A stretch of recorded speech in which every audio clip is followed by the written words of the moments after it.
অনেকদিন পর একটা হার্ট শেপ কেক ডেকোরেশন নিয়ে এসেছি। তো এতদিন তো রাউন্ড প্রায় স্কোয়ার দেখানো হয়েছে, তো এখন দেখিয়ে দিচ্ছি আপনাদেরকে হার্ট শেপ কেক ডেকোরেশন।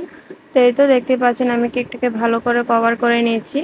তো কেকের ক্রিম যত পারফেক্ট হবে আপনার কেকের ডিজাইনও সুন্দর হবে, প্লাস ফিনিশিংও সুন্দর হবে। তো দেখতেই পাচ্ছেন আমি কেকের ফিনিশিং নিয়ে আসার চেষ্টা করছি। তো আমাদের কেকের ভিডিওগুলো আপনাদের কাছে কেমন লাগে অবশ্যই কিন্তু কমেন্ট করে জানাবেন। আর যারা আখাউড়ার মধ্যে আছেন আমাদের কাছে কেক অর্ডার করতে আমাদের টিকটক আইডির ইনবক্স অথবা ফেসবুক পেজ ইয়ামি কেক আখাউড়াতে ইনবক্স করতে পারেন। তো এখানে একটা 1M নজল দিয়ে আমি এই বর্ডারগুলো দিয়ে দিচ্ছি, সাইডের বর্ডার এবং নিচের বর্ডার যেটা, এটা 1M নজল দিয়ে দিয়েছি। এখন একটা রোজ বানাবো হোয়াইট কালারের। তো যেহেতু একটা অ্যানিভার্সারি কেক, তো এটা আমি হোয়াইট বেস তারপর রেড কালার ফ্লাওয়ার রাখার চেষ্টা করছি। তো হোয়াইট ফ্লাওয়ারগুলো বানানোর পরে আমি রেড ফ্লাওয়ারগুলো বানিয়ে নিব। তো আজকের কেক ডেকোরেশনটা আপনাদের কাছে কেমন লাগলো অবশ্যই কিন্তু কমেন্ট করে জানাবেন।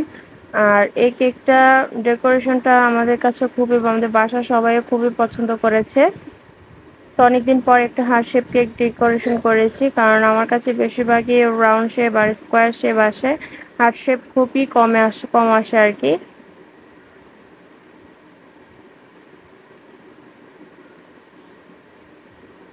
তো এই তো আমি ফ্লাওয়ারগুলো বসিয়ে দিয়েছি এবং এখনও কিছু লিফ দিয়ে দিব।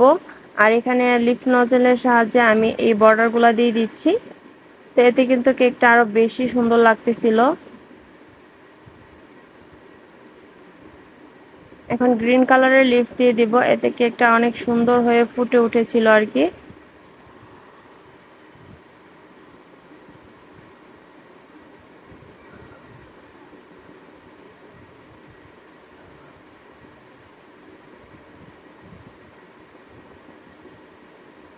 তো এই তো